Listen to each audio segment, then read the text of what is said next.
The neighbors would later swear the house looked the same as it always had that morning, curtains drawn, driveway empty, a quiet home pretending nothing inside had changed forever. Mark and Emily Harper had arrived in town with the kind of optimism people wear like a new coat. A fresh zip code, a new job lead, cheaper rent, something that could finally make the numbers work. They told relatives it was a clean slate. They told friends it was an adventure. And when Emily posted photos of unpacked boxes and the baby's tiny socks lined up in a drawer, it looked, for a moment, like they meant it. Their son, Noah, was still so small that his whole world fit in soft blankets and warm bottles. Emily moved through the days with the careful rhythm of new motherhood, measuring time in naps, feedings, and quiet seconds where she could breathe. The house smelled like baby powder and coffee that went cold on the counter. At night, the only sounds were the hush of the heater and Noah's faint, sleepy sighs. Mark tried to play the role of steady provider. He talked about getting ahead, about building something. But stability is not a feeling, it's a math problem. And the math was getting worse. Bills stacked up with sharp corners. The car needed work. The move cost more than they expected. Mark's job hours shifted. Promises became soon, then maybe, then silence. Emily noticed him staring at the ceiling long after she'd turned off the bedside lamp. He laughed less. He snapped more. Sometimes he'd apologize so quickly it felt automatic, like he was reading the lines of a script. The tension didn't explode all at once. It seeped in, thin and persistent, into the kitchen conversations, the way Mark's jaw tightened when the baby cried, the way Emily started choosing her words with extra care. Their arguments weren't dramatic. They were quiet, clipped, and unfinished, like both of them were afraid of what might spill out if they kept going. And then there was Mark's phone. He kept it face down. He took it into the bathroom. He stepped outside to get air and stayed there long enough for the cold to bite. Emily didn't need to see the screen to feel the shift in him, how his attention kept slipping away, how his patience shortened, how his eyes sometimes looked past her instead of at her. What Emily didn't know was that someone in that house was spending late-night hours in places the Harper family never spoke about out loud. Pages about escorts. Late clicks, quick exits, wiped histories.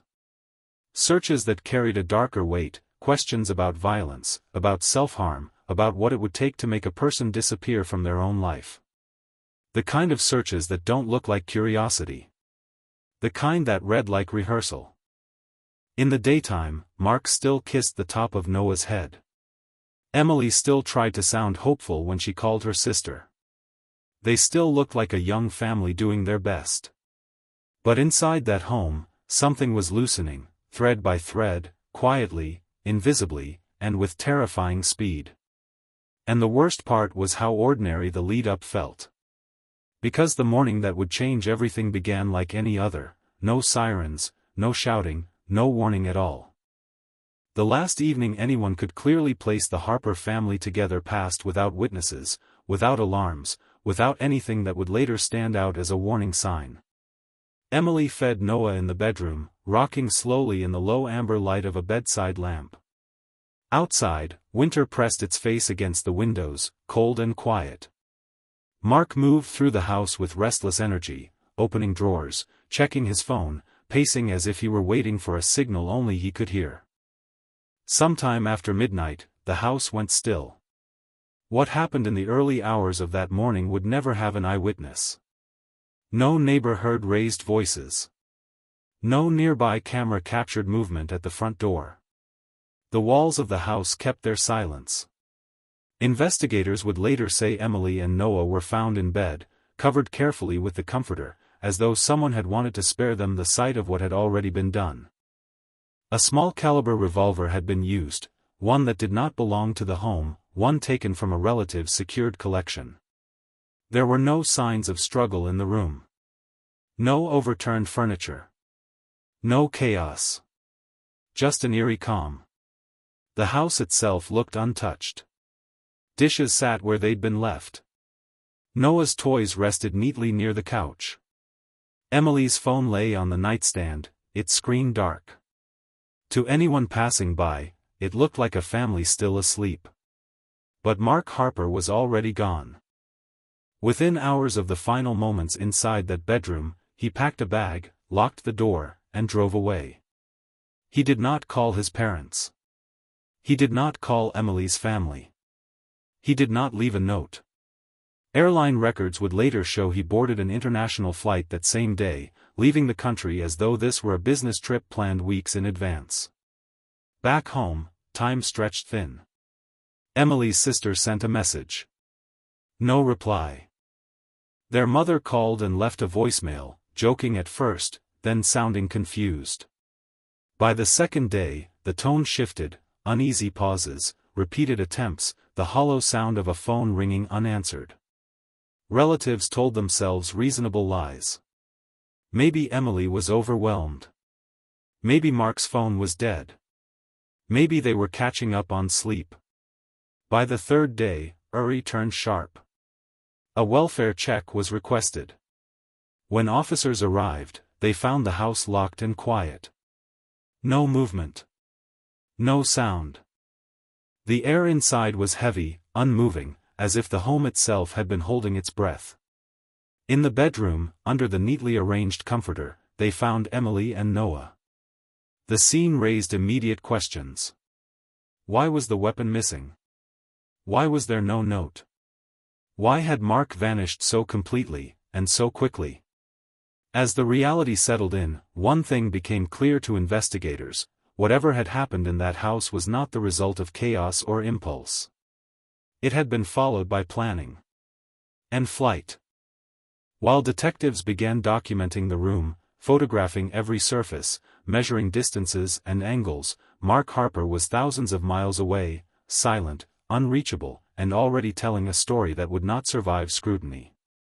Because the calm he left behind was not peace. It was staging. And it would not hold for long.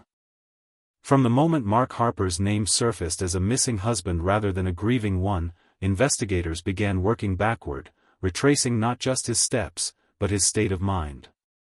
The revolver used in the bedroom was the first crack in the story. It wasn't registered to Emily. It wasn't registered to Mark. Ballistics traced it to a family member, someone who kept their collection locked and accounted for. One piece was missing. When questioned, the relative was stunned. The firearm had been secured. There was no reason for it to be out of place. Except Mark had visited recently. Long enough to notice where the keys were kept. Long enough to learn what he needed. Then there was the computer. Digital forensics peeled back the surface of deleted histories and wiped sessions.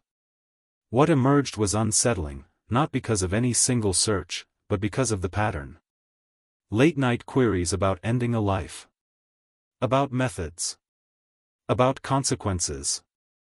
Mixed in with visits to escort websites, transactional and detached, occurring while Emily was at home with their infant son. Investigators didn't frame these discoveries as motive at first.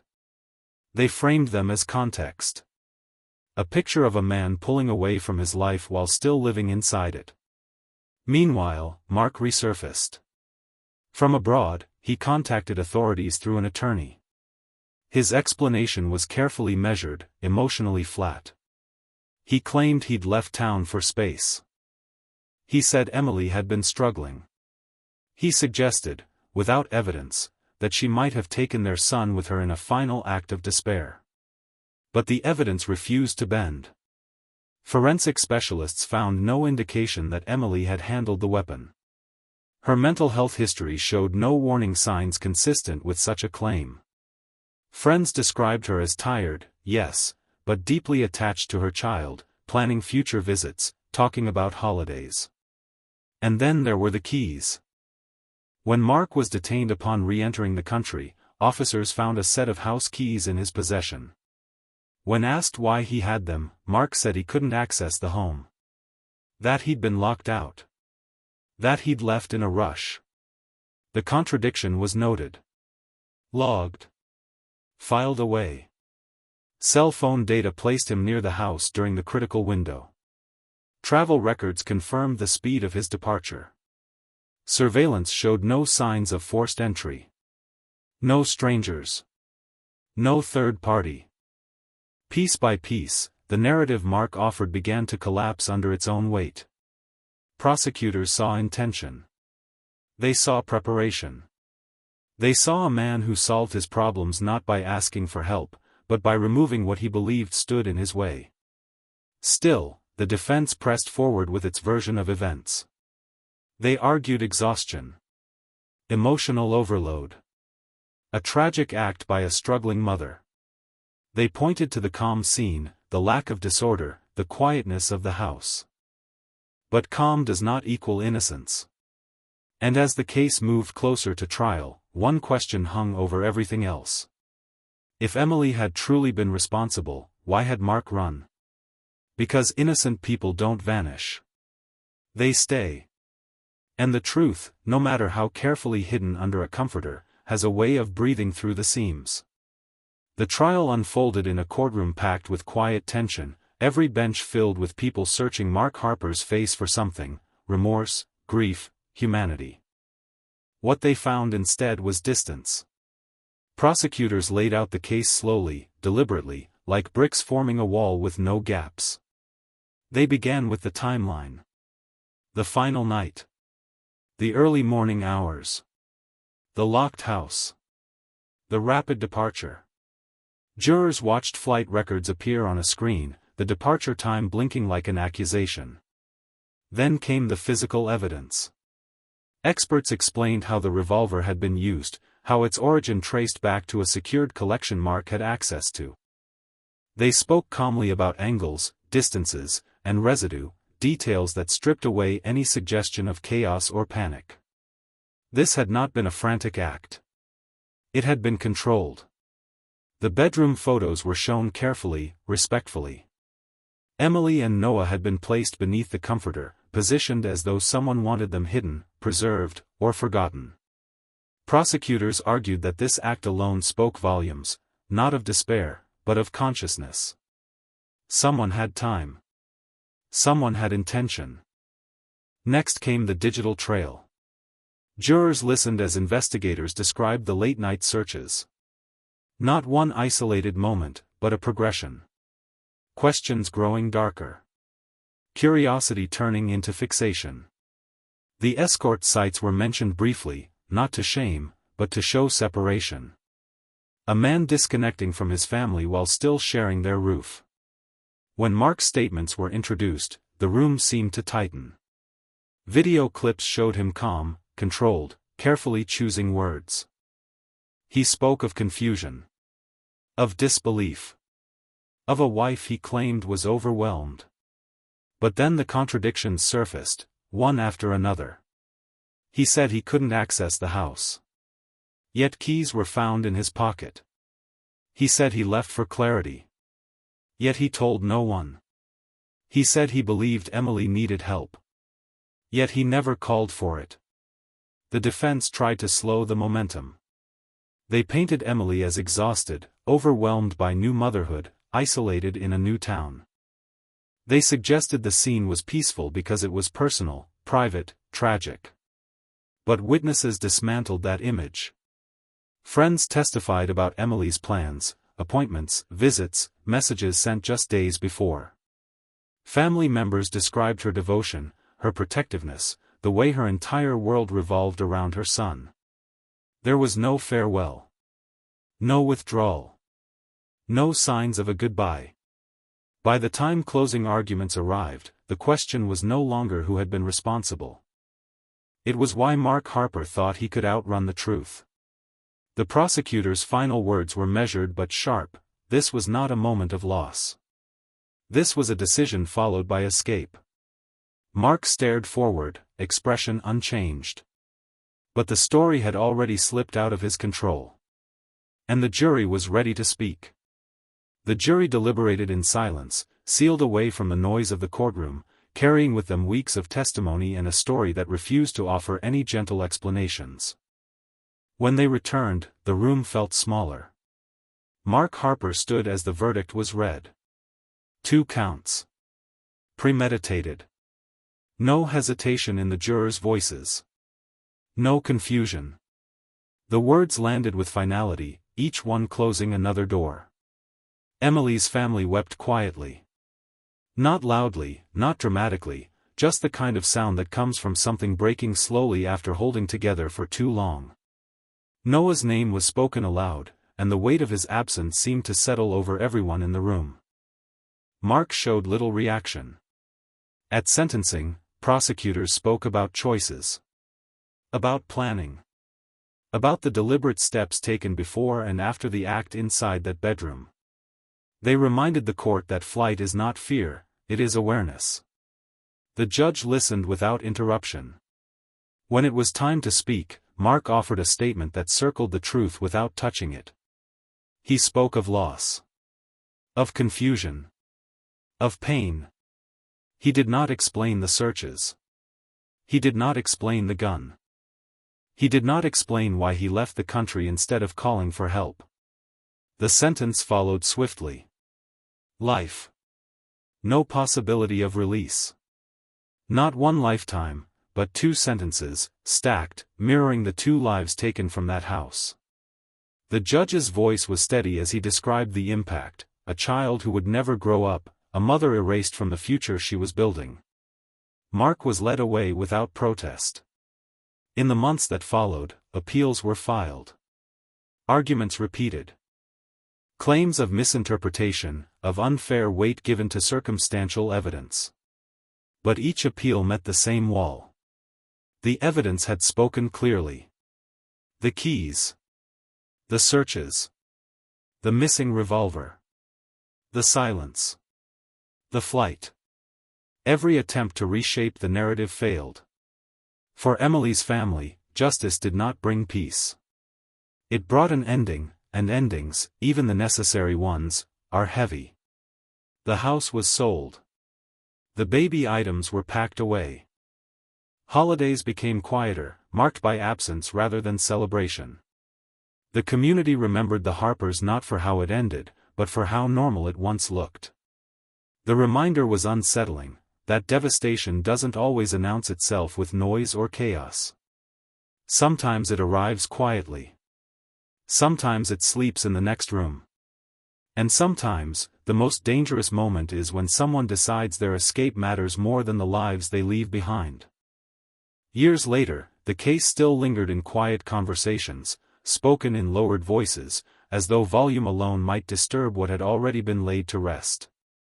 Mark Harper's appeals were denied one by one, each decision reinforcing what the jury had already seen. Courts found no error strong enough to rewrite the outcome. The facts held. The timeline held. The story Mark tried to tell never found a place to stand. Inside prison walls, his life narrowed to routine and repetition. There were no interviews. No public confessions. No revelations that changed the meaning of what had happened. The man who once believed distance could protect him learned that escape has limits, and consequences that do not fade with time. Outside, Emily's family learned a different lesson. They learned how grief reshapes the calendar. How certain dates never soften. How a child's name can echo louder than silence. Noah's room no longer existed, but his presence remained, in the space between sentences, in the instinct to listen for sounds that would never come. People often asked how no one had seen it coming. The answer was always the same, because nothing about the outside looked alarming. There were no dramatic warnings. No public breakdowns. Just a man under pressure, a family under strain, and choices made in private that carried irreversible weight. The internet searches. The secrecy. The quiet preparation. The belief that a solution could be found through disappearance rather than responsibility. Investigators would later say the case was not about anger alone. It was about control. About deciding who got to exist in the future, and who did not. The house where it happened changed owners. Fresh paint covered old walls. New families moved in, unaware at first of the story beneath their feet. Life went on, as it always does, indifferent to tragedy.